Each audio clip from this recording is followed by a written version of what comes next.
Hey, what's up guys, Connor Comics here. Now today I'm doing a small overview of my X-Men collection.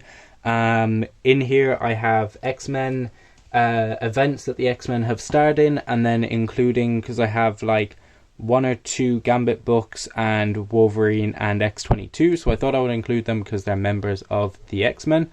But yeah, the first book that we are looking at, which I'm probably going to get a flack for the statement that I'm going to say, but is a run that I've heard so many great things about, but personally, in my opinion, I can't get into. And that is The Giant Size X-Men by Chris Claremont, Volume 1.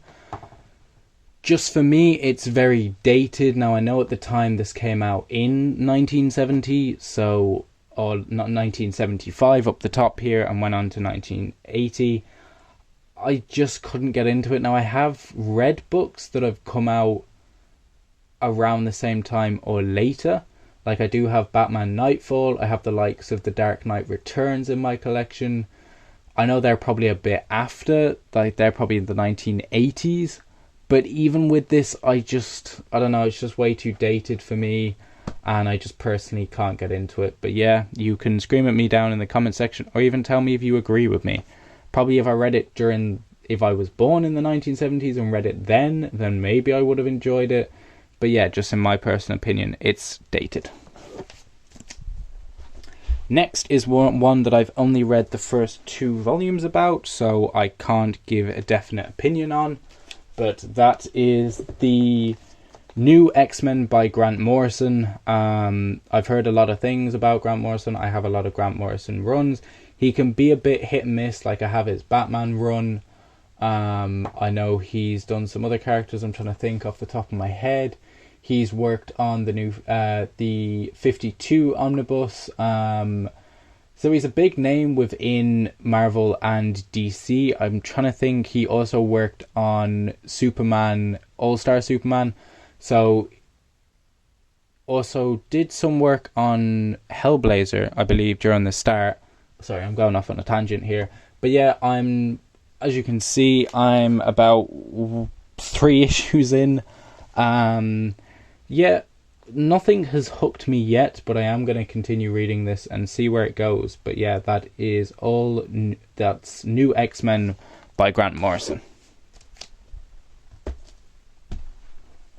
Next, we have the Astonishing X-Men Volume 1 by Joss Whedon. I know in this book we get the introduction of Sword, so if anyone has been watching WandaVision, they were introduced in this book. I do know that there is a Volume 2, but I'm pretty sure it's out of print. I believe they only just came back into print, or the omnibus came back into print, so I may just have to pick up the omnibus and then sell this or give it away to a friend. But yeah, that is Astonishing X-Men by Joss Whedon number 1.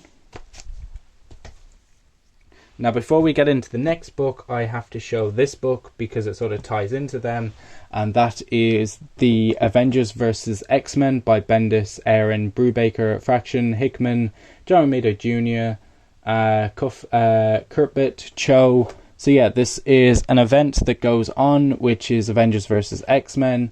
It's where some of the X-Men get the Phoenix Force, and then the Avengers go up against them.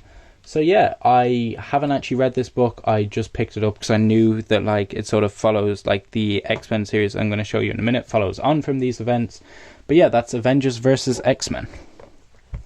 And why I was showing that is because I have this run, which is Uncanny X-Men Volume 1 and Uncanny X-Men Volume 2. So why I was showing that book, because this is sort of following on with the aftermath, because Cyclops took on the power of the Phoenix Force, and because of that now his powers are all out of whack and he doesn't have full control over his powers. So yeah, and it's sort of him leading this team, but obviously with the usual thing of everyone being like, oh well, the Avengers can do things but not the X-Men, and them dealing with the aftermath and having even the Avengers and S.H.I.E.L.D. trying to track them down. You have Magneto dealing with S.H.I.E.L.D. and different things like that. So yeah, I thought it was a good run. The only issue that I have with it is the artwork. I do not like Bacalo. I don't know how to pronounce his name, but his artwork, I don't know, I'm just not a big fan of it. I know I can't talk because I can't draw to save my life, but still, compared to other artists in the field, I don't like his artwork. So it sort of put me off reading some of it, but I continued on because I was enjoying the story.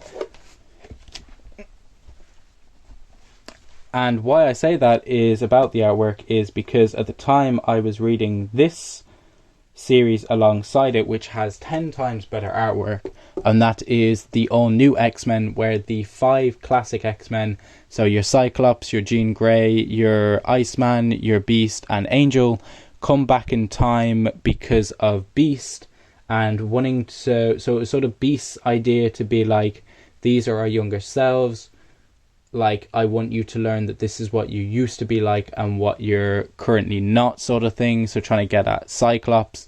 Yeah, I enjoyed this run. So that is volume 1, volume 2, volume 3, and I sort of tie into volume 3 because a lot of the run ties into this book, and that is Black Vortex, so the Guardians of the Galaxy and X-Men having a crossover. So yeah, that's why I'm showing this. That's why this is included, also because it has X-Men in the name. And then finally volume 4, which has them being introduced to Miles Morales and also X-23. So yeah, I really enjoyed this series much more than the Uncanny, but I feel that is more because of, like I said, the artwork that put me off. But yeah, it was fun seeing the past selves interacting with the present and with their future selves. Next that we have here is the Inhumans versus X-Men. Basically, the whole idea of this book is that the Inhumans want to set off a Terrigen bomb, or they have been setting off Terrigen bombs, but the Terrigen miss affects X-Men and can kill the X-Men. But if they literally just had a conversation and be like, listen, you can continue doing your controlled Terrigen miss, just don't be setting off bombs. And yeah, that's literally what it comes down to. If they had a conversation, yeah, that's all I can say. Like, if they just had a conversation, everything would have been sorted. Now we're going to get into these two. First book that we have is X-Men Origins Gambit. Yeah, I thought it was okay, nothing spectacular. I don't know, I just couldn't get into the character Gambit, or maybe there's better Gambit series out there, but yeah, I thought it was meh. Next we have, which is another book that I thought was meh, and that is X-Men Wolverine and Gambit. It was just in my local Eason's and I picked it up at the time, and yeah, I thought it was meh. Next is a book that I actually really enjoyed, which I didn't actually think I would enjoy as much as I did, but that is All New Wolverine, The Four Sisters, and then All New Wolverine Civil War Ii. So yeah, this was just a fun overall series following X-22, and she gets a few more twins along the way. There's like other clones, like what's her name? It's like Honey Badger, I think, and I can't remember what the other clone is. But yeah, I just thought it was an overall fun series. I don't know if it actually continues on after Volume 2, but yeah, it's a fun series if you want a just fun X-Men book.